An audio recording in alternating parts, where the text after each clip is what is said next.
91వ కీర్తన 91వ కీర్తన మొదటి వచనం ఒకసారి చదువుదాం అందరము కలిసి. నేను చదువుతాను, నాతో పాటు మీరు కూడా చదవాలని ప్రభు పేరిట మనవి చేస్తూ ఉన్నా. దేవునికి మహిమ కలుగునుగాక. ఎందుకంటే శ్రేష్టకరమైన ఈ సమయంలో మరి అమూల్యమైన తన కృపను అనుగ్రహింప చేస్తున్న సజీవుడైన దేవుని బట్టి ఎంతగానో స్తుతిస్తున్నాడు. మహోన్నతుని చాటున నివసించు వాడే, సర్వశక్తుని నీడన విశ్రమించువాడు. మహోన్నతుని చాటునే నివసించువాడే, సర్వశక్తుని నీడన విశ్రమించువాడు. చూడండి, ఈ యొక్క వచనంలో ఇది హెడ్డింగ్. ఈ వచనంలో ఉన్న తాత్పర్యము, దేవుడు మన ఎడల తాను కలిగిన కృప, తాను కలిగిన భద్రత, తాను ఇవ్వాలనుకున్న భద్రత, కాపుదల, మేలులు అన్ని కలిపి ఒక బంచిగా చేసి అది మన జీవితంలో మేలుకరంగా దేవుడు అనుగ్రహింప చేయాలని ఉద్దేశంతో ఈ కీర్తన మనం ఎక్కువ బైబిల్లో ఎక్కువ చదివేది కీర్తనలు. ఎక్కువ చదివే కీర్తన ఏదైనా అంటే 23వ కీర్తన, తర్వాత 91వ కీర్తన, 128వ కీర్తనలు ఎక్కువ చదువుతారు అందరూ. దాంట్లో ప్రముఖమైనది ఏదండి 91వ కీర్తన. 91వ కీర్తనలో ప్రాముఖ్యమైన మాట ఏంటంటే మహోన్నతుని చాటున. ఈ రోజున ఒక పదాన్ని మనం ధ్యానం చేయబోతున్నాం, చాటున, ద అండర్. ఇప్పుడు ఈ చాటు అనే మాటను మనము చాలా స్పష్టంగా అర్థం చేసుకోవాలి. చాటు ఏమిటండి? చాటు చాలాసార్లు తల్లి చాటు బిడ్డ ఇలాగా రకరకాలుగా మాట్లాడుతూ ఉంటారు కదా. మరి అలాగా ఈ చాటున అన్న మాటకు మనం చాలా స్పష్టంగా అర్థం చేసుకోవాలి. ఆ చాటు అంటే ఏదో ఒక అడ్డు ఉంది. ఇప్పుడు దేని చాటును దాక్కున్నామన్నా దానికి ఏదో అడ్డు ఉంది. ఆ అడ్డు ఏంటంటే తెలుసా? మహోన్నతుడైన దేవుడు తన చాటును ఉన్న వారికి ఏమేమి ఇస్తాడు? ఈరోజు దేవుని ఆధీనంలో మనం ఉంటే దేవుడు మనకేమేమి ఇస్తాడు అన్నవి దాన్ని 3 భాగాలుగా చేసుకుంటే ఓ చక్కటి భద్రతకరమైన కార్యాలు జరుగుతున్నాయి. మొదటిది భద్రత 3 నుండి 9 వరకు చదువుకుంటే, వేటకాని ఊరిలో నుండి ఆయన నిన్ను విడిపించింది. ఇది ఎప్పుడు కూడా నిన్న దగ్గర నన్ను పెట్టుకోవాలంట. మనం చదివేటప్పుడు నిన్నను పెట్టుకునే బదులు నిన్న నుండి అంటే నాకు చెప్తాడు. కానీ మనం చదివేటప్పుడు ఎప్పుడు కూడా మహోన్నతుని చాటు నివసించేవాడు, సర్వశక్తి నీడన విశ్రమించాడు. ఆయనే నాకు ఆశ్రయం, నా కోట, నేను నమ్ముకున్న నా దేవుడని నేను యెహోవాను గురించి చెప్పుచున్నాను అని భక్తుడు దావీదు చెప్తున్నాడు. కానీ ఇది మనం చెప్పినట్టుగా దేవాది దేవుని సన్నిధానంలో ఈ యొక్క శ్రేష్టకరమైన మాటను మనం అర్థం చేసుకోవాలి. మహోన్నతుడైన దేవుడు ఏమిటా మహోన్నతమైన దేవుళ్ళలో ఉన్న ఆయన చాటును ఉంటే ఆయన ఉండే ఆ షేడ్స్ అంటే ఆ నీడలో మనకు దొరికేవి ఏమిటి అని ఆలోచన చేస్తే, వేటకాని ఊరిలో నుండి ఆయన నన్ను చాలా స్పష్టంగా అర్థం చేసుకోవాలి. ఇక్కడ వేటగాడు అంటే ఒకటే అపవాది ఎప్పుడు కూడా మన వెంటాడుతూ ఉంటాడు. అందుకంటాడు కదా, అపవాదిని ఎదురించిడి వాడు మీ ఎదురుండి పారిపోవును, దేవునికి లోబడి ఉండి అపవాదిని ఎదురించిడి అంటాడు. ఎవరిని మింగుదమాని గర్జించడం వల్లే వాడు తిరుగుతున్నాడు. అంటే దేవుని భద్రతలో మొట్టమొదటి ఏంటి తెలుసా? వేటకాడు అయిన దేవాతి దేవుడు ఎవరైతే మన జీవితంలో ఆటంకకరమైన క్రియలు కలిగిస్తున్న అపవాది క్రియలు ఉన్నాయో ఆ అపవాదిని దేవుడు ఏం చేస్తాడంటండి, ఆ ఊరిలో నీవు పడకుండా, ఆ ఒక్క పదమార్థం చేసుకుంటే చాలా అనిపిస్తుంది ఒకసారి. పడకుండా అంటే వాడు ఎప్పుడు ఉచ్చులు పెడుతుంటాడు. ఇప్పుడు ఒక చిన్న ఉపమానం మేము ముందుకు తీసుకుని వస్తూ ఉన్నా. ఒక పక్షి 3 పిల్లలు పెట్టిందంట. 3 పిల్లలు పెట్టి ఆ పక్షి ఆ పిల్లల్ని ఆ నెస్ట్ అంటే ఆ గూడులో పెట్టి తాను ఆహారం తేవటానికి వెళ్తూ వెళ్తూ ఒక మాట చెప్పింది, ఇదమ్మా వేటగాడు వస్తాడు, వేటగాడు వస్తాడు, వల పరుస్తాడు, మెర ఇడుస్తాడు, మెడ ఇరుస్తాడు. కాబట్టి ఈ పాట మీరు పాడండి. ఏమిటది? పాట పాడండి.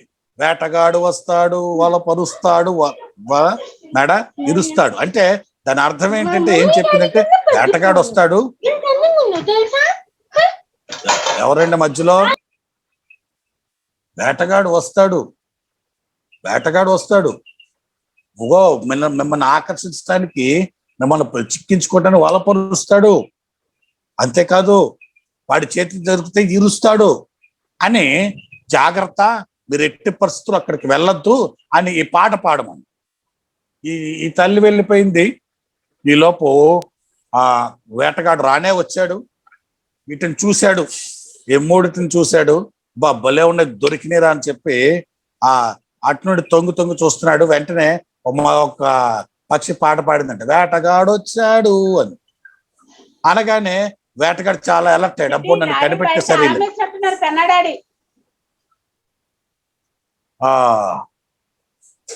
వేటగాడు అబ్బో ఏంటి నన్ను గుర్తుపట్టేశారా అనుకున్నాడు. ఆ తర్వాత వలపరిచాడంట.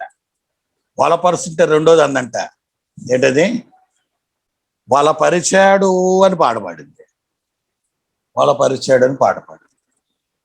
ఆ పాట పాడేసరికి అబ్బో ఇక ఇవి నాకు దొరికేటట్టు లేవు అని గింజలు జల్లుతాడు అని మూడో పాట పాడి గింజలు వేసాడట.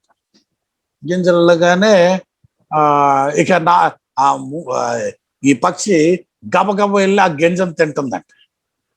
తింటుంటే వెళ్ళి గవ్వ వేటగాడు వచ్చి పట్టుకున్నాడు.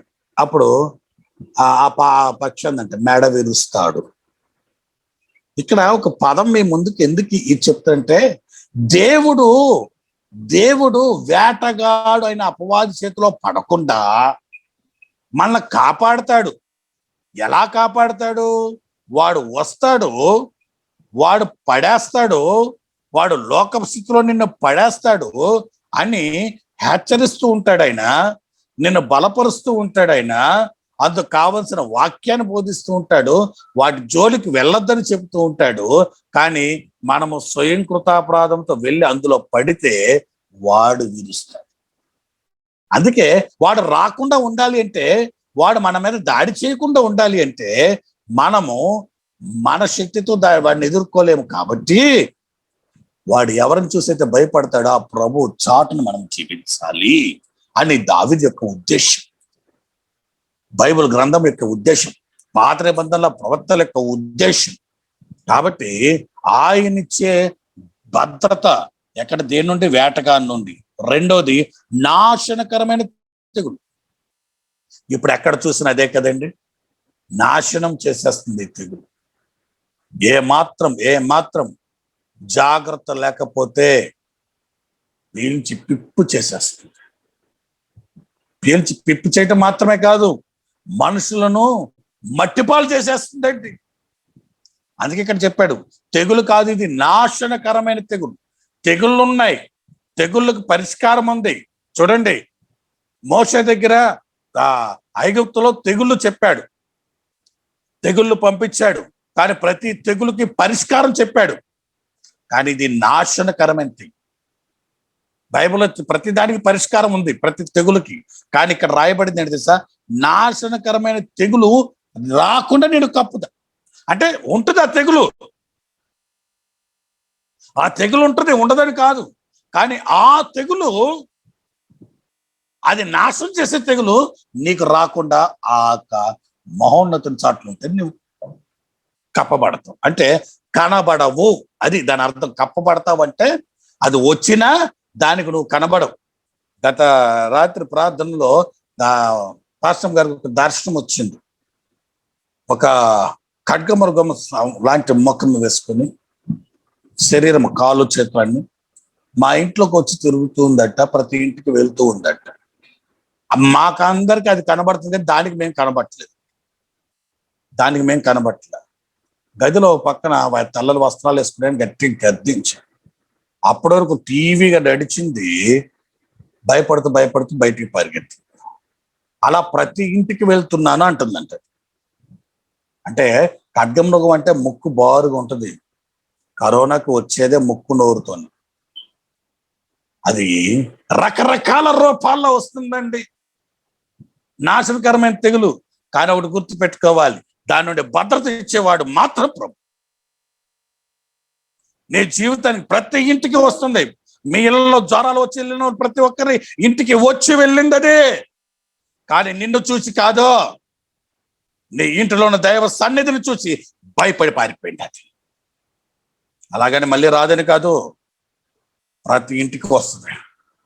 కానీ నాశనకరమైన తెగులు రాకుండా, నాశనకరమైన తెగులు నీ జీవితంలో రాకుండా కాపాడే ఒకే ఒక్కడు నా ప్రభువైన యేసుక్రీస్తు. అందుకన్నాడు, ఈ నాశనమైన తెగులు రాకుండా నేను కప్పుతాను, నేను రక్షిస్తానయ్యా, నేను రక్షిస్తాను. ఆయన రెక్కల కింద నీకు కప్పును, ఆయన రెక్కల కింద ఆశ్రయం కలుగును. చూడండి, ఇవన్నీ చెప్తూ ఇంకొక మాట అన్నాడు, రాత్రి వేళ కలుగు భయం, పగటి వేళ ఎగురు బాణం.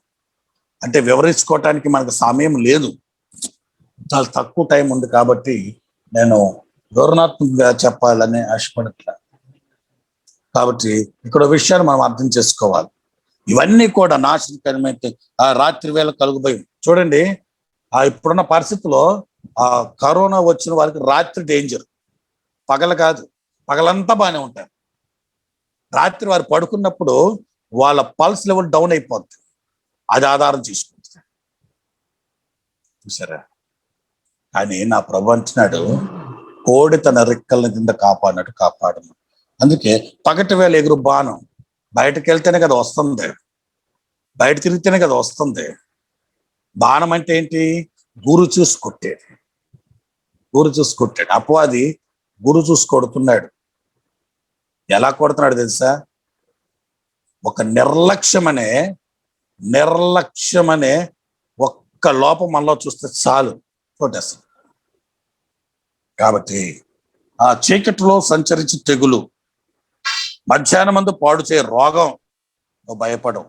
నీ పక్కన 1000 మంది పడినాను, కుడి పక్కన 10,000 మంది. బా, ఈ మాట ఎన్నోసార్లు చదివాం, కానీ ఇప్పుడు ఈ మాటను చదువుతుంటే ఇదే విషయం గుర్తొస్తుంది. మనకు తెలిసిన వారు, మనం ప్రేమించేవారు, మనం ప్రేమించేవాడు ఎంతో మంది రాలిపోతున్నారు. కానీ ఎంత విచారం అంటే, చనిపోయారని తెలిసినా కూడా వారి దగ్గరికి వెళ్ళలేని దౌర్భాగ్య స్థితిలో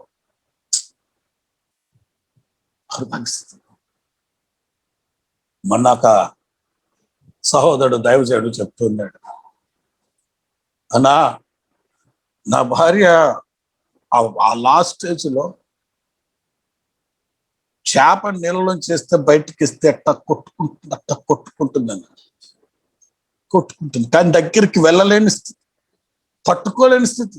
అలా కొట్టుకొని చివరిగా నా వైపు చూసి ప్రాణం విడిచిపెట్టేసి, చేయాలి? బిడ్డలు చూసి నేను నా భార్యను గట్టిగా పట్టుకోవాలనుకున్నాను, కానీ నా బిడ్డల కోసం ఆగవలసి వచ్చింది. చూడండి, ఎంత దౌర్భాగ్యమైన స్థితి,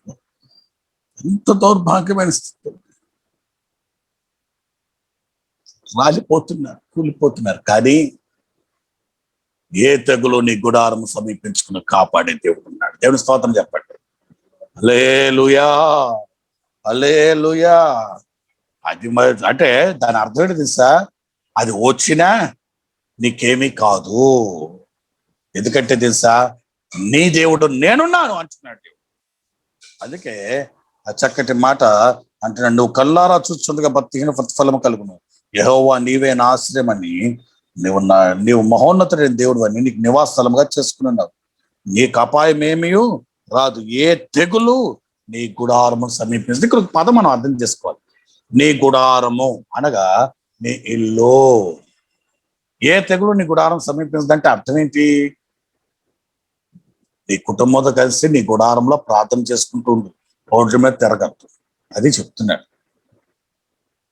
మాకేముంది, దేవుడు ఈరోజు చాలా మంది నిర్లక్ష్యంతో అతి భక్తి వాదంతోనే ఎక్కువ మంది కూలిపోతున్నారు. మాకేం పర్లా, దేవుడు ఉన్నాడు, దేవుడు చూసుకుంటాడు.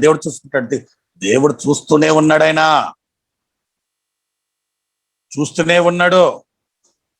చూడకుండా లేడు, చూచుచున్న దేవుడు, అనుమతి ఇచ్చిన దేవుడు. అది మర్చిపోకు. నీ గుడారము చుట్టూ కంచె వేశాడు. కాబట్టి నువ్వు ఎక్కడ ఉండాలి? నీ గుడారము దేవుని సన్నిధిగా నువ్వు మార్చాలి. నీ గుడారము. అంతేకాని నేను రోడ్డు మీద తిరుగుతున్నాను కాపాడుతాడు దేవుడు చెప్పలా. రోడ్డు మీద తిరిగితే నేను కాపాడుతాను దేవుడు అని చెప్పలా. ఏ అపాయం నీ గుడారానికి రాదు. ఎందుకు తెలుసా?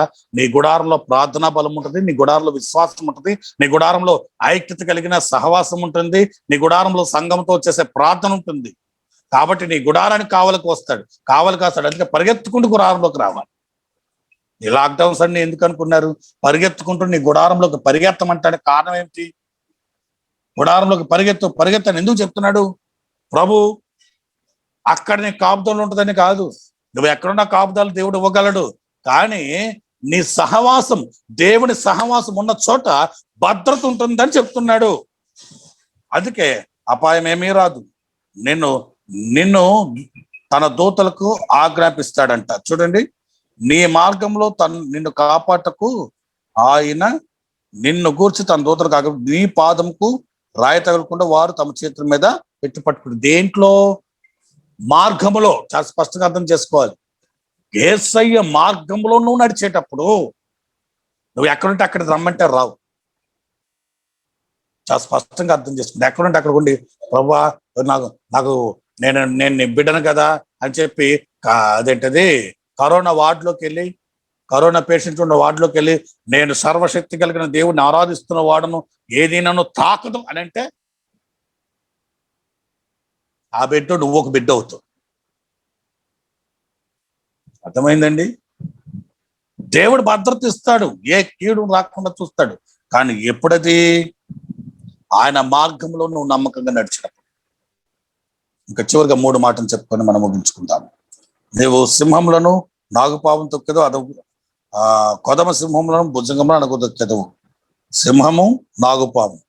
చూడండి, పాము కాటేస్తుంది, సింహం పంజాతో కొట్టుద్ది. 2 అర్థం చేసుకోవాలి. పామే విషం ఎక్కిస్తుంది, సింహం అయితే పంజాతో ప్రాణం తెస్తుంది. కొదమ సింహము కొబ్బర్లు పెట్టుద్ది, భుజంగం ఏనుగెలా చంపుద్ది తెలుసండి? మనిషిని తొక్కి చంపేస్తుంది. అంటే ఇక్కడ జంతువుల గురించి చెప్పటం కాదు. కాళ్ళ దగ్గర కాటేసే పాము,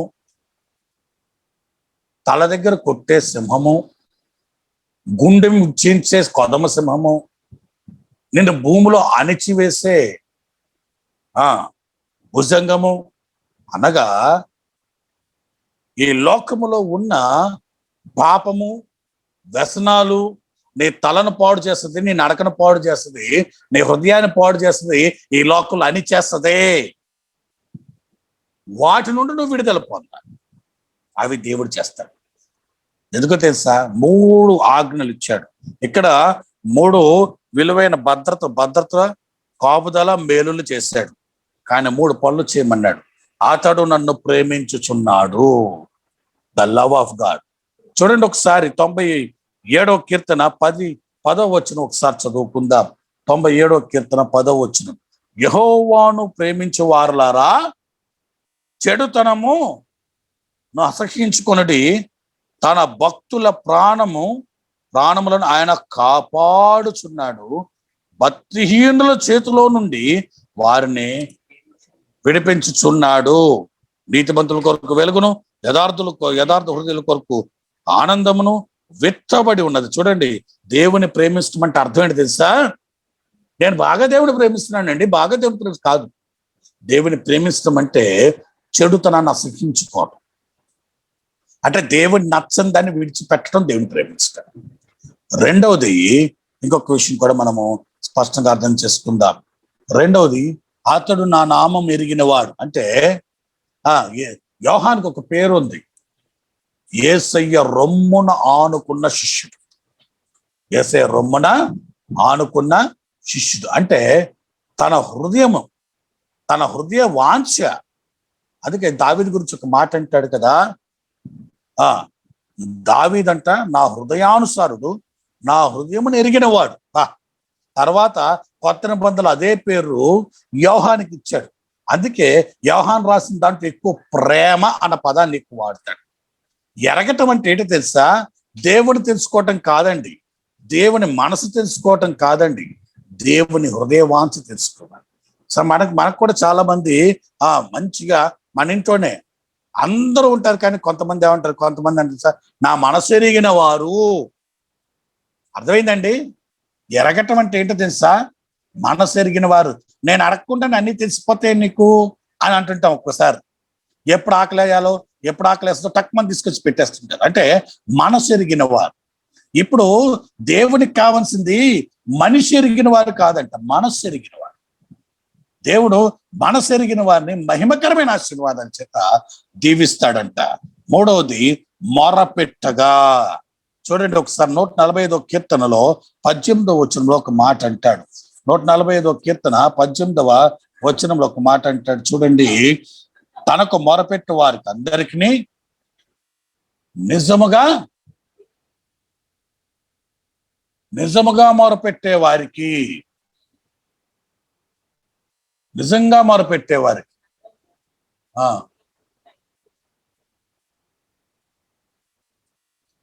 నిజంగా మొరపెట్టడం ఏమిటి? తేడా ఏంటి? మొరపెట్టడం ఏంటి? నిజంగా మొరపెట్టేవారు. తనకు మొరపెట్టే వారికి అందరికీ, తనకు నిజంగా మొరపెట్టే వారికి అందరికీ యెహోవా సమీపంగా ఉన్నాడు. రెండు ఒకటి కాదా? చాలా స్పష్టంగా అర్థం చేసుకోండి. ప్రార్థన, మొర. ప్రార్థన అంటే మన హృదయంలో ఉన్న వాంఛను చెప్పటం, మన హృదయ వాంఛను చెప్పటం. మొర అంటే ఇక నీవే నా దిక్కు చెప్పు. అయితే దీంట్లో కూడా ఒక పదం వాడుతున్నాడు, ట్రూ, నిజముగా. ఏమిటంటే అండి, నిజముగా మొరపెట్టడం. ఏమిటా నిజంగా మొరపెట్టడం ఏంటి? నిజంగా అంటే మన మొరలు సరైనవి కాదా? సరైనవే. ఇక్కడ మనం అర్థం చేసుకున్న సత్యం ఏంటంటే, నిజంగా మొరపెట్టే వారికి ఏం చేస్తాడంటే అండి, ఆయన ఏం చెప్పాడు 91వ కీర్తనలో? నేను ఉత్తరం ఇస్తాను. అది నేను ఉత్తరం ఇస్తాను. నిజంగా మొరపెట్టడం యొక్క భావాన్ని ఇక్కడ చాలా స్పష్టంగా చెప్తున్నాడు. ఆయన యందు భయభక్తులు గల వారి కోరిక ఆయన నెరవేర్చును. 145 కీర్తనలు అంటాడు. ఆయన చాలా స్పష్టంగా ఒక విషయాన్ని అర్థం చేసుకుంటాడు. దేవుని దగ్గర మొర ఆయన చిత్త ప్రకారం అడగాలంటాడు. మొదట ఆయన చిత్తాన్ని అడిగి, ఆయన ఉద్దేశాన్ని అడిగి, ఆయన ఆలోచన అడిగి అప్పుడు మొరపెట్టాలి. అదేంటండి, ఎలా తెలుసుద్దండి? ఎలా తెలుసుద్ది? ఇందాక ఒక మాట చెప్పా, మా మనసు ఎరిగిన వారు ఉంటారు. ప్రతి ఒక్కరికి ఉంటారు, ఎవరో ఒకరు. ఎప్పుడు ఆకలేస్తుందో వెంటనే చెప్పేస్తారు, ఎక్కడ కష్టం వస్తుందో చెప్తారు, ఎక్కడ ఏది అవసరమో అది గబగబా ఆ టైంకి వచ్చేసి వారి సహాయం చేస్తుంటారు. వారి పేరేంటండి? మనసు ఎరిగిన వారు. ఏం పేరంట?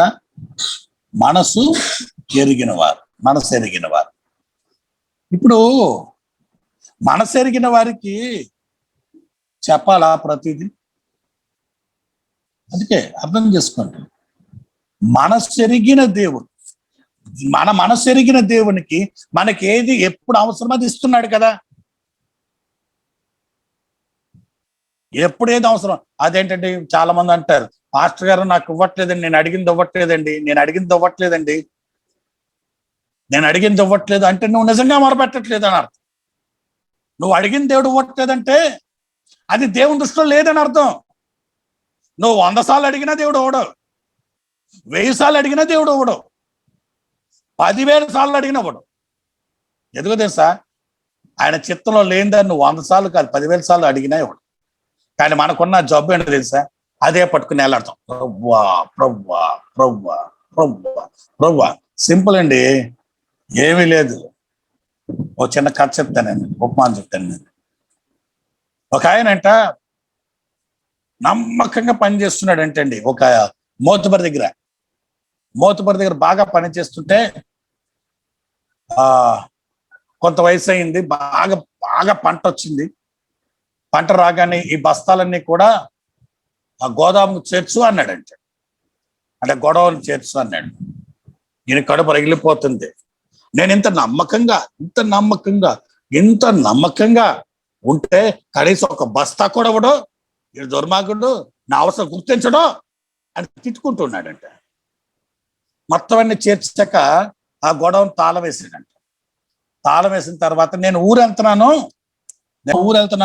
ఇదిగో ఈ తాళాలు నీ దగ్గర నుంచి అవసరమైతే నువ్వు ఏదైనా చెయ్యి, నాకు చెప్పి చెయ్యి అన్నాడంట. సరే ఈయన ఊరు వెళ్ళిపోయాడు. ఆ గోదాములో విస్తారమైన ధాన్యం ఉంది, ధనం ఉంది, అన్నీ ఉన్నాయి. కానీ జాగ్రత్త, రోజు వెళ్తున్నాడు, తాళం తీస్తున్నాడు, చూస్తున్నాడు, వస్తున్నాడు. భార్య అంటుంది, అయ్యా ఆకలేస్తుంది, కొద్దిగా బియ్యం తీసుకురండి అంటే, అమ్మమ్మమ్మ నా యజమాని నాకు అప్పగించాడు, నాకు చెప్పలేదు, కానీ నేను అడిగింది ఇవ్వలేదు, అలాంటిది ఆయన దగ్గర నేను ఎందుకు తీసుకోవాలి, వద్దు అని చాలా కడు దరిద్రం అనుభవించాడంట. ఒక 4 నెలలు 5 నెలలు పోయాక చాలా దయనీయ స్థితికి వెళ్ళిపోయాడు. అప్పుడు యజమాని వచ్చాక ఏంట్రా, ఏంటి ఇట్టా ఉన్నావేంటి, అసలు ఎందుకు ఇలాగైంది, అసలు ఏమిటి, డబ్బులున్నాయి, ధనం ఉంది, ధాన్యం ఉంది, కావలసినవన్నీ అందులో ఉన్నాయి, నువ్వు తీసుకోవచ్చు కదా అంటే, మీరు ఇవ్వలేదుగా, నేను అడిగినప్పుడు ఇవ్వలేదుగా అని అన్నాడు. అప్పుడు యజమాని అన్నాడు, ఒరే నేను నీకు అడిగినప్పుడు ఇవ్వటానికి ఆ గోదామిని చేతిలో పెట్టా, నేనేం చెప్పా, నీకు ఏదైనా కావాలని నన్ను అడిగి తీసుకో అన్నా. మరి నేను నీకు తాళం చేతిలో పెట్టినప్పుడు నువ్వు తీసుకోవాలా లేదా? ఏమనాలండి? ఇలాంటి పరిస్థితి ఎదురైతే ఏమనాలి?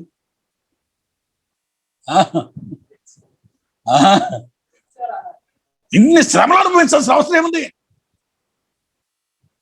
ఎంత ఇబ్బంది పడవలసిన అవసరం ఏముంది? అప్పుడు అన్నాడంటే యజమాని, నేను నిన్ను ఎంతగా నమ్మానయ్యా అంటే నీ జీవితంలో ఏది అవసరమో అది నీకంటే ముందుగా నేను ఎరుగున్నాను కాబట్టి ఇలాంటి పరిస్థితి వస్తుందని నేను సిద్ధపరిచి నేను నీ తాళం చేతులు ఇస్తే నువ్వు నేను అప్పగించిన పని చేయడానికి ఇష్టపడలా, నేను ఇవ్వలేదని అలిగి కూర్చున్నా. దానివల్ల నష్టం ఎవరు? ఈరోజు ప్రభు దగ్గర చాలా వరకు నష్టపోతున్నాం. కారణం ఏంటి తెలుసా? దేవుని చిత్తమును, అంటే దేవుని ప్రేమించాలి అంటే దేవునికి నచ్చంది ఉంటుంది, మనలో చెడుతనం కనబడకూడదు. దేవునికి ఎరిగి ఉండాలంటే ఆయన మనసు ఎరిగి ఉండాలి. మూడవది నిజంగా మొదలుపెట్టాలి. చూడండి ఒకసారి 145 కీర్తనలో 19వ వచనం, తన యందు భయభక్తులు గల వారి కోరిక ఆయన నెరవేర్చును, వారి మొర ఆలకించి వారి రక్షించును, యెహోవా తన్ను ప్రేమించు వారికి అందరినీ కాపాడును. చాలా క్లిష్టంగా అంటే చాలా స్పష్టంగా దేవుడు చెప్తున్నాడు. నా ప్రభువైన యేసుక్రీస్తు ఒక మాట అన్నాడు, నీ కొరకు. ఎంత చక్కటి మాట! మునుపు దూరస్తులైనను ఇప్పుడు సమీపస్తులుగా చేయటానికి సిలువ ద్వారా నేను సంధి చేశాను గత రాత్రి మాట్లాడు. చాలా స్పష్టంగా దేవుడు చెప్తున్నాడు అన్నమాట. మొత్తం 17-18 రకాల ఆశీర్వాదాలు ఇందులో దాచించాడు 91 కీర్తనలో. అవన్నీ మనవే. కానీ మనకి 3 ఆజ్ఞలు ఇచ్చాడు. దేవుని ప్రేమించు. ఎలా ప్రేమించాలి? దేవుని నచ్చిన దాన్ని విడిచిపెడితే చాలండి. దేవుని స్తోత్రం. రెండో, దేవుని ఎరుగు. దేవుని తెలుసుకునే ఉన్నాం కదండి, మనం అందరూ దేవుని గురించి బాగా తెలుసు. వాస్తవం చెప్పిన బిల్లీ గ్రహం గారిని ఒకసారి అడిగారంట, గొప్ప దైవజనుడు ఆయన, ప్రపంచ సువార్థికుడి పేరు కలిగిన బిల్లీ గ్రహం గారిని ఒకసారి అడిగారంట, సార్ మీరు ఇంత దేవుని గురించి సువార్త ప్రకటిస్తారు, దేవుడు అంటే బాగా ఇంచుమించు ఆయన 80 సంవత్సరాలు 80 years, 80 సంవత్సరాలు సువార్థికుడిగా పనిచేశాడు. 25 ఏళ్ళప్పుడు సేవకు వచ్చాడు. 100 ఏళ్ళప్పుడు, అంటే ఇంచుమించు 20 ఏళ్ళప్పుడు సేవ ప్రారంభించాడు. 100 ఏళ్ళప్పుడు ఆయన చనిపోయాడు. 99 సంవత్సరాలు, ఇంకొక 2 నెలలు 100 పూర్తవుతాయి అన్న టైంలో చనిపోయాడు. ఆయన 75 ఏళ్ల సేవా జీవితంలో ఒక మాట చెప్పాడంట. ఏమన్నాడు తెలుసా? యేసయ్య గురించి నాకు ఎంత తెలుసు అంటే నేను చెప్తాను ఒక మాట. ఒక గ్లాస్తో నీళ్లు పట్టండి అన్నాడు. నీళ్లు పట్టుకొచ్చాక అందులో ఏలు ముంచి తీసి, ఇదిగో ఇది యేసయ్య ప్రేమ, ఆయన స్వభావం, ఆయన స్వలక్ష, ఆయన లక్షణాలు. కానీ ఇన్ని 75 సంవత్సరాలు ఆయనతో కలిసి సహజీవనం చేస్తే ఆయన గురించి నాకు తెలిసింది ఏలు కంటినంత అన్నాడు. అంటే ఈ సృష్టిని సృష్టించిన సృష్టికర్త అనంతుడైన దేవుని గురించి మన జీవితంలో పూర్తిగా ఎరగటానికి మన జీవిత కాలం చాలదు. కానీ ఒక్కటి చేస్తే చాలు, దేవునికి నచ్చింది చేయటమే మన దేవుని ఎరిగి ఉండటానికి. దేవునికి నచ్చినట్టు చేయటమే మన జీవితంలో దేవుడు ఎరిగి ఉండటానికి కాదు. అంతేనండి. మూడవది మొర పెట్టగా. ఏ మొర కావాలి? యథార్థవంతమైన మొర, దేవుడి చిత్త ప్రకారం అడుగుతుంది నేర్చుకోవాలి. అలా అడిగితే ఏం జరుగుతుందో చూద్దాం. చూడండి 15వ వచనం, 91వ కీర్తన 15వ వచనం. శ్రమలో నేను అతనికి తోడై ఉండును. బా, ఈ పదాన్ని ఒకసారి అందరూ చదవండి. శ్రమలో దేవుడు నాకు తోడై ఉండును. చెప్పాలి గట్టిగా. కొంతమంది భయపడుతున్నారు ఈ మాట చెప్పడానికి. శ్రమలో దేవుడు నాకు తోడై ఉండును. శ్రమలో దేవుడు నాకు తోడై ఉండు అంటే సూటిగా ఒక మాట చెప్తున్నాను. ప్రతి ఒక్క శ్రమ వస్తుండేగా. చిత్రమైన సంగతి ఏంటంటే, శ్రమ రాకపోతే సిరి రాదండి, శ్రమ రాకపోతే జయం రాదండి, శ్రమ రాకపోతే అద్భుతమైన కార్యాలు. రోజు ఒక్క కుర్రోడు సాక్ష్యం చెప్పడానికి సిద్ధంగా ఉన్నాడు. లాస్ట్లో చెప్తాడు ఎంత శ్రమానుభవాన్ని అనుభవించాడంటే తనతో ఉన్నవాడు అందరూ కూడా ఉద్యోగాలకు వెళ్ళిపోయారు. అందరూ వెళ్ళిపోయారు. తన అనుభవంతో చెప్తే బాగుంటుంది, నేను చెప్పేదానికంటే. చెప్తాడు రాష్ట్ర ముగింపులో చెప్తాడు. అలాగే మన మధ్యన భాగ్యం కూడా శ్రమానుభవంలోంచి వచ్చింది. ఆ యొక్క క్వారంటైన్లో ఉన్నప్పుడు ఒక పక్క ధైర్యం పెంచుకుంటున్నా, ఎవరో ఒకరు ఏదో చెప్పడం బట్టి ధైర్యం జారిపోయేది. కానీ మళ్ళీ ప్రార్థన చేసి విశ్వాసంతో, అంటే శ్రమలో జయింప చేయటానికి దేవుడు నేను తోడే ఉండి నడిపిస్తాను అంటం లేదండి. శ్రమ వచ్చినప్పుడు నువ్వు ఎలా గెలవాలో ఆయన నిన్ను ప్రొటెక్ట్ చేస్తే డైరెక్ట్ చేస్తాడు.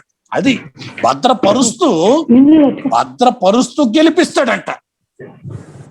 కాబట్టి అడుగు పెట్టేటప్పుడు మనకు తెలుసు, ఏంటో తెలుసా, మనం గెలుస్తాం. ఆమేన్. సరే హలో చెప్పండి. ఎప్పుడు? శ్రమలో అడుగు పెట్టేటప్పుడే మనకు తెలుసు ఏంటో తెలుసా, మనం గెలుస్తాం. ఎందుకు తెలుసా? గెలిపించేవాడు చాటున మనం ఉన్నాం కాబట్టి. ఆమేన్. హల్లెలూయా. అందుకే అంటున్నాడు, శ్రమలో నేను అతనికి తోడై ఉండను, అతను విడిపించి అతని గొప్ప చేసేది. నెంబర్ 2, మొదటిది ఏంటి? శ్రమ వస్తుంది. నాకు శ్రమ వద్దని వాళ్ళు ఎంతమంది అండి?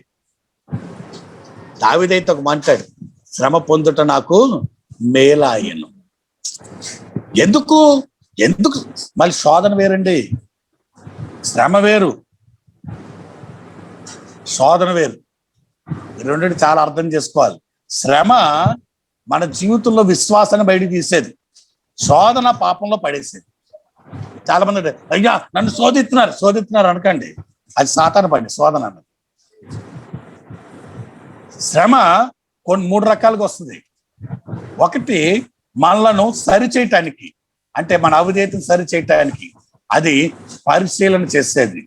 రెండోది దేవుని యొక్క కృపలో మన విశ్వాసాన్ని అనేకుల ముందు కనపరచటానికి శ్రమ వస్తుంది, అంటే పరీక్ష వస్తుంది. ఆ పరీక్షలో అద్భుతమైన దేవుని సన్నిధి తోడుగా ఉంటుంది. మూడవది దేవుడు పరిశోధిస్తాడు.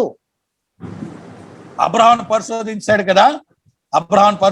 కదా, ఏమని? ఇదిగో శ్రమ వస్తుంది, నువ్వు నీ బిడ్డను తీసుకెళ్ళి అక్కడ అన్నాడు. జాగ్రత్తగా వెళ్ళాడు. వెళ్తాం బట్టి ఏమైంది? దేవుడి ఆశీర్వాదం వచ్చింది. లోక రక్షణ కొరకు యేసుక్రీస్తు చేసే బలియాగానికి గుర్తుగా ముందు అర్పణ జరిగింది. ఒక ప్రత్యేక జనాంగంగా ఇస్సాకు నుండి స్టార్ట్ అయింది, అబ్రహాము నుండి కాదండి. ఇప్పుడు మన కుటుంబాలలో లోకపు జీవితంలోంచి మనము దేవుని బిడ్డలుగా మార్చబడ్డాం. కానీ మన పిల్లల తరం వాళ్ళకి లోకము, విగ్రహారాధన ఇవి ఏమి తెలియదు. న్యూ బోర్న్, కొత్త ఇస్సాకు జనరేషన్ అన్నమాట. మరి వాళ్ళని ఇస్సాకు జనరేషన్ తీసుకువెళ్ళాలి అంటే, ఒక ప్రత్యేక తరంగా మార్చాలి అంటే మనం ఏం చేయాలి? దేవుని పరీక్షలో నిల్చుంటారు. ఆమేన్. అయితే ఇక్కడ విషయం ఏంటి తెలుసా? మనకి ఏదైనా సరే మూడే మార్గాలు, మూడే సూత్రాలు. చూడండి, వంటగదిలో ఎన్ని గిన్నెలైనా ఒకటే గట్టి వాడతారు. అలాగే మన జీవితంలో ఒకటే వే, ఆ మూడే వాడాలి. ఏడ తెలుసా? ప్రేమించాలి, ఎదుగుండాలి, మొదలు పెట్టాలి. అందుకే అతన్ని విడిపించి గొప్ప చేస్తాను అంటే, శ్రమ నుండి విడిపించాక చేసే పని ఏంటి తెలుసా? గొప్ప, గ్రేటర్. దీన్ని ఎలా చెప్పాలంటే, ఒకసారి పేతురు రాసిన మొదటి పత్రిక అనుకుంటా, చూడండి ఒకసారి ఆ పదం చూద్దాం. మన టైం ఉందా?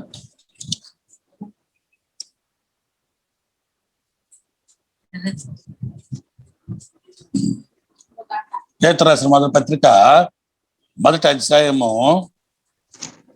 6-7 వచనాలు చదువుకుందాం ఒకసారి. బైబిల్స్ తీయండి. ఇందువలన మీరు ఆనందిస్తున్నారు కానీ వస్త్రమును బట్టి కాదమ్మా. మొదటి పేతురు మొదటి అధ్యాయం 6వ వచనం. ఇందువలన మీరు మిక్కిలి ఆనందిస్తున్నారు కానీ అవసరం బట్టి నానా విధమైన శోధన చేత ప్రస్తుత మందు కొంచెము కాలం కలుగుచున్నది. ఏమని చెప్తున్నాడండి? కొంచెం కాలం తప్పదు. ప్రతి 100 సంవత్సరాలకు ఒకసారి వస్తుంది. మనం గొప్ప జనాంగం, మనం గొప్ప తరం మనది. అందుకే ప్రతి 100 సంవత్సరాలకు వచ్చే గొప్ప దాన్ని మనం కూడా ఆ తరంలో ఉన్నాం అన్నమాట. నశించిపోవు కాలము, ప్రస్తుత కాలం కొంచెం నశించిపోవు సువర్ణము అగ్ని పరీక్షల వల్ల శుద్ధిపరచబడుచున్నది కదా, దానికంటే అమూల్యమైన ఈ విశ్వాసము ఈ శోధనల చేత పరీక్షకు నిలిచినదై యేసుక్రీస్తు ప్రత్యక్షమైనప్పుడు మీకు మెప్పును, మహిమయు, ఘనత కలుటకు కారణం. దేవుడి స్తోత్రం. గొప్ప చేస్తాడంటే ఏముంటాయండి? మహిమ ఉంటుంది, మెప్పు ఉంటుంది, మహిమ ఉంటుంది, ఘనత ఉంటుంది. చాలా స్పష్టంగా అర్థం చేసుకోండి. మెప్పు ఎక్కడ? లోకంలో. అబ్బా మెచ్చుకుంటారా, నువ్వు నమ్మిన దేవుడు గొప్పోడయా, బాగా నిన్ను కాపాడాడు. మహిమ ఎవరికండి? దేవునికి. ఆయన నమ్మిన బిడ్డలు బట్టి మహిమ చెల్లించగలుగుతాం. ఘనత ఎవరికి? మనకి. అంటే నీ జీవితంలో అప్పటి వరకు ఉన్న దుఃఖము, వేదన పోయి సంతోషంగా అన్ని విషయాలు ఆస్వాదించబడతావు. అది. మూడవది, దీర్ఘాయు చేత ఆయన తృప్తి పరుస్తాడు. దీర్ఘాయు చేత అంటే నీ జీవితంలో సంపూర్ణమైన ఆ జీవితాన్ని, పరిపూర్ణమైన జీవితాన్ని క్షేమకరంగా మార్చడానికి దీర్ఘాయు చేత తృప్తి పరుస్తాడు. చివరిది, నా రక్షణ అతను చూపిస్తాడు. అబ్బా చూడండి, అన్ని అయిపోయింది, ముందు చెప్పాల్సి లాట్ చెప్తున్నాడు ఏంటి? This is the salvation. దేవుని రక్షణలో ఉన్నటువంటి అది. అర్థమైందండి? నేను రక్షించబడ్డాను. అందుకే మన రక్షణ పరీక్షించుకోవాలి. మన రక్షణ ఎలా పరీక్షించుకుంటాం తెలుసా? శోధనలో మనం నిలబడే స్థితిని బట్టి మన రక్షణ ఎంత బలంగా ఉందో తెలుస్తుంది. ఎన్ని ఎదురవుతాయి? ఈరోజు దేవుడు చేసే భద్రతల గురించి మనం మాట్లాడుకున్నాం, కానీ ఎదురయ్యే సమస్యల గురించి మాట్లాడాలా. వేటగాడు ఎదుర్కొంటున్నాం, నాశనకరమైన తెగులు ఎదుర్కొంటున్నాం, రాత్రి వెలుకలకు భయము ఎదుర్కొంటున్నాం, బాణము ఎదుర్కొంటున్నాం, తెగులు ఎదుర్కొంటున్నాం, పాడు చేయ రోగము ఎదుర్కొంటున్నాం, 10,000 మంది కూలటం ఎదుర్కొంటున్నాం, తెగులు గుడారంకు రాకుండా ఎదుర్కొంటున్నాం, మన పాదంకు రాయి తగిలిచ్చే స్థితులు ఎదుర్కొంటున్నాం. సింహములను ఎదుర్కొంటున్నాం, నాగుపాములు ఎదుర్కొంటున్నాం, కొదమ సింహంలో ఎదుర్కొంటున్నాం, భుజములను ఎదుర్కొంటున్నాం. ఇవన్నీ మనం ఎదుర్కొంటున్నామా? మన పక్షమున నిలిచిన దేవుడు వాటిని ఎదిరించి గెలిపించే స్థితిలో దేవుడు మనం నిలబెడుతున్నాడు. That is the salvation. అది రక్షణ. నువ్వు రక్షణలో ఉన్నావంటే వీటన్నిటిని జయిస్తావు, అంతే ఫలితం అది. కానీ నీ రక్షణ దేవునికి ఎలా కనబడుతుందయ్యా? నీకు ఇచ్చిన రక్షణ దేవుని దగ్గర నమ్మకంగా ఉంది అని ఎలా కనబడుతుందయ్యా అంటే ఈ మూడు ద్వారానే కనబడుతుంది. నువ్వు దేవుడి ప్రేమ, ఏ ప్రేమ? చెడుతనాన్ని సహించుకునే ప్రేమ, దేవుని మనసెరిగొట్టుట, దేవుడి చిత్త ప్రకారం మొరపెట్టడం చేస్తే నీ రక్షణ ఏం చేస్తుంది తెలుసా? దేవుడిచ్చిన రక్షణ భద్రత ఏదొచ్చినా జయింపచేస్తుంది. ఆకలితో ఉన్నావా? ఆకలి కలిగిస్తాడు వాడు, లేము కలిగిస్తాడు వాడు. కానీ దేవుని రక్షణ, దేవుడిచ్చిన రక్షణ ఆ లేము నుండి సమృద్ధిలోకి మారుస్తుంది. రోగం కలిగిస్తాడు వాడు. దేవుడిచ్చే రక్షణ స్వస్థతలోకి తీసుకెళ్తాడు. శ్రమ కలిగిస్తాడు, సంతోషంలోకి తీసుకెళ్తాడు. నీ మార్గంలో త్రొట్టిల్లేటట్టు, లోకంలో పడిపోయేటట్టు చేస్తాడు. రక్షణ దేవుని దగ్గర నిలబెట్టేటట్టు చేస్తుంది. అందుకే రక్షణకు అదేంటి కొలమానం. అందుకే రక్షణ రక్షణ రక్షణ అన్నాము. రక్షణ అంటే ఏమిటి? యేసయ్యే మన రక్షణ. ఆయనలో మనం ఉండటమే రక్షణ. ఏదోనండి మూడు దినాలు ఉపవాసం ఉన్నాము, ప్రార్థన చేశాము, దేవుని సన్నిధిలో కన్నీరు కార్చాము కాబట్టి మాకు రక్షణ వచ్చేసిందండి. నో, రక్షణలోనికి వచ్చావు. అందుకే అపోస్తలుడైన పౌలు 3 పదాలు చెప్తాడు. రక్షించబడుతూ ఉన్నాము, రక్షించబడతాము, రక్షించబడబోతున్నాం. అంటే ఒక మాట చెప్పాలంటే, ఇప్పుడు హైదరాబాద్ నుండి విజయవాడ బయలుదేరామనుకోండి, హైదరాబాద్ రూట్లోకి వచ్చాం, హైదరాబాద్ విడిచిపెట్టేస్తాం. ఆ రూట్లోకి వచ్చి గమ్యం ఎక్కడా? విజయవాడ. అలాగే రక్షణ అనే మార్గంలోనికి మనం వచ్చాము, దీని గమ్యము పరలోకం. ఈ మార్గం తప్పకూడదు. అందుకే ఆ మార్గం వెంబడి దేవుడు చూపుతున్న మార్గంలో ఆయన ప్రేమిస్తూ, ఆయన మనసు తగినట్టుగా నడుస్తూ, ఆయన చిత్త ప్రకారము ఆయన కోరిన కోరికను అనేకుల కొరకు మొరపెట్టే ధన్యతను కలిగిన వారమై నమ్మకంగా మనం సాగుతున్నప్పుడు దేవుడు అంటే నా రక్షణ ఉన్న విలువ ఇన్ని 18 రకాల దీవెనలుగా నీ జీవితంలో అనుగ్రహించేస్తాను. 1 కాదు, 2 కాదు, 18 రకాలు. ఎన్ని రానే అవన్నీ ఒక్క దారిలో వస్తాయి, 7 దారిలో పారిపోతాయి. కానీ అనుభవించేటప్పుడు చాలా వరకు యోబుని చాలా మంది చెప్తారు శ్రమలో శ్రమ. యేసేపుని చాలా మంది చెప్తారు. యేసేపు 13 సంవత్సరాలు శ్రమలు పట్టాడు. 80 సంవత్సరాలు దేవుని కోసము రాజుగా నిలబడ్డాడు. కానీ యేసేపు 80 సంవత్సరాలు పెట్టిన మొర 185 సంవత్సరాలు ఇజ్రాయెల్కి యేసేపు ఎరగని రాజు వచ్చేంత వరకు వాళ్ళు ఉన్నతమైన స్థానంలో ఉన్నారు. ఈరోజు దేవుని సన్నిధిలో దేవుని ప్రేమిడ ఎంతో విలువైన రక్షణ, దాని రక్షణ పాత్రలో ఉన్న విలువైనవి ఏమిటి? ఇంతకీ మా రక్షణ పాత్ర ఏమున్నాయండి? ఏం విలువైనవి ఉన్నాయి ఏంటంటే ఇన్ని ఉన్నాయి. 91 కీర్తనలు ఉన్నవన్నీ ఉన్నాయి. అవన్నీ నీవే. ఆ పాత్ర వాడకపోతే లోకంలో ఉన్నవన్నీ నీవే. పాత్ర వాడితే లోకంలో ఉన్నవన్నీ పారిపోతాయి.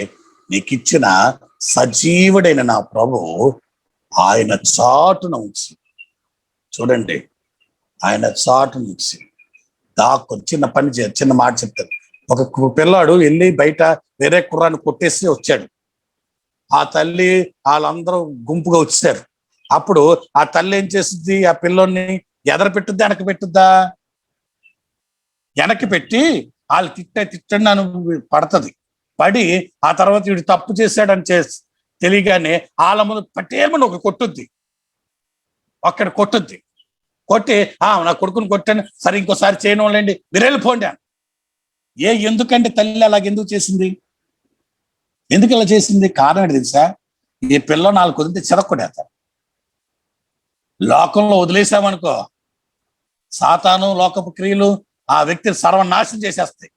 అందుకే లోకానికి భయం కలిగించడానికి, నిన్ను సరిచేయటానికి కొన్నిసార్లు దేవుడు చిన్న ఇబ్బంది పెడతాడు. అలిగింటో కూర్చుంటాం, ఆ పిల్లడు అరిగింటో కూర్చుంటే ఆయన బతిమాల అన్నం పెట్టింది. ఎందుకు తెలుసా? That is the love of mother. తల్లి ప్రేమ, తల్లి ప్రేమ కంటే గొప్ప ప్రేమ నా యేసయ్య ప్రేమ. అందుకే నిన్ను చిక్కించుకోనకుండా, ఎవరి చేతికి దొరకకుండా, దేని చేతికి దొరకకుండా ఆయన చాటును ఉంచుకొని ఆయన రక్షణను నిన్ను ఆనందింప చేయాలని నా ప్రభు కోరుతున్నాడు. ఒకసారి నీ రక్షణ, నీవు పొందిన రక్షణ ఎలాగుందో, ఎన్ని మార్కులు పడ్డాయో, ఇవన్నీ మన జీవితంలో అనుభవాలన్నీ అయిపోయినాయండి. చూడండి, ఈ యొక్క మొదటి వచనం నుండి 3వ వచనం నుండి 15వ వచనం వరకు 13వ వచనం వరకు 13వ వచనం వరకు అవన్నీ మన అనుభవాల్లో చూసిస్తాం. కానీ ఇప్పుడు దేవుడు అడుగుతున్నాడు సార్, మీ అనుభవపూర్వకంగా నేర్చుకున్నారు నా రక్షణ బట్టి, కానీ ఆ రక్షణ ఎంత విలువగా ఉందో ఈ 3 పనులు మీరు చేస్తున్నారా? దేవునికి ఇష్టం లేని దాన్ని విడిచిపెట్టే ప్రేమ, దేవుని మనసెరిగిన స్థితి, ముఖ్యంగా ఆయన చిత్త ప్రకారం ప్రతి విషయం మొరపెట్టే ధన్యత దేవుడు మనకి అనుగ్రహించును గాక. ఆ రక్షణ ఆనందంలో దేవుడు మనల్ని నిలబెట్టి నడిపించును గాక. ప్రార్థన చేసుకుందా ప్రభు సన్నిధానంలో. ఎస్ ప్రభువా, నాకు ఇచ్చిన రక్షణ పాత్ర ఎంతో విలువైనదయ్యా. నాకు ఇచ్చిన రక్షణ పాత్ర బహు విలువైనది. ఆ విలువైన రక్షణ పాత్ర ప్రభువా, నీ కనికరం చేత బలపరచండి, నీ కనికరం చేత నింపండి ప్రభువా. రక్షణ పాత్రకు తగినట్టుగా మమ్మల్ని నడిపించండి అని ప్రభు సన్నిధానంలో హృదయపూర్వకంగా ప్రతి ఒక్కరు, ప్రియమైన వారులారా, దేవాతి దేవుడు మన జీవితంలో ఆశీర్వాదకరమైన కృపా కార్యముల చేత నింపి బలపరిచి నడిపించటానికి సమర్థవంతమైన తన రక్షణను మన జీవితంలో అనుగ్రహింపచేస్తాడు. ఆ రక్షణ ఎలా పనిచేస్తుంది? శ్రమలో నీకు తోడుగా ఉంది, శ్రమలో నీకు ఆశీర్వాదకరంగా ఉంది, శ్రమలో నీ జీవితంలో మేలుకరంగా మార్చబడుతుంది, శ్రమలో నీ జీవితంలో సంపూర్ణతలో బలపరచబడుతుంది. తెగులొచ్చినా అది నిన్నేమి చేయదు. ఎందుకు తెలుసా? మహోన్నతిని చాటుని ఉన్నా. కాబట్టి ప్రభు సన్నిధానంలో ప్రతి ఒక్కరితాల్లో వచ్చి ప్రార్థన చేద్దాం. ప్రభువా, నీకు వందనాలు, మహోన్నతుడా నీకు వందనాలు, నమ్మదగిన దేవుడా నీకే వందనాలు, నమ్మకమైన తండ్రి నీకే వందనాలు, ఆశ్చర్యకరుడా నీకే వందనాలు, సమాధానకర్త నీకే వందనాలు, సర్వశ్రేష్ఠుడా నీకే వందనాలు, కృప చూపేవాడా నిజమే తండ్రి. నీ చాటున ఉన్న వారి జీవితంలో అద్భుతకరమైన కృప చూపుతావని అయ్యా, ఎన్ని మేలులయ్యా, ఎంత భద్రత, ఎంత కాపుదల దాచిపెట్టావు తండ్రి. అయితే ఇవన్నీ రక్షణలోనే ఉన్నాయి ప్రభా. మేము నీ రక్షణలో ఉన్నామంటానికి రుజువులు 3 ఇచ్చావు తండ్రి. నీ ప్రేమ, నిన్ను ప్రేమించుట, నిన్ను ఎరుగుండుట, నీ సన్నిధిలో నీ చిత్త ప్రకారము నిజముగా మొరపెట్టుట నా తండ్రి దేవా. దాని ద్వారా నీవిచ్చిన రక్షణ ఎన్ని అద్భుతాలు చేస్తాయి. ఆయుషిస్తుంది, శ్రమను చెలిగిస్తుంది, ధనపరుస్తుంది, తెగులు రాకుండా కాపాడుతుంది ప్రభా. అయ్యా, మధ్యాహ్నం మంది పాడు చే రోగాన్ని అయ్యా నువ్వు స్వస్థతగా మారుస్తావయ్యా. నీ అద్భుతమైన కృప మా జీవితంలో ఉన్నది తండ్రి. అటు నమ్మకమైన కృపలో మమ్మల్ని నిలబెడుతున్నందుకు నిండు వందనాలు, స్తోత్రాలు చెల్లిస్తూ ఈ కనికరం కలిగిన వాత్సల్యకరమైన నీ హస్తము చేత నడిపింప చేసి బలపరిచి దీవించమని మరొక్కసారి నీ కృపాస్తాల్లో నడిపింప చేయమని యేసయ్య నామంలో అడిగి వేడుకొంచున్నాం, నమ్మదగిన తండ్రి.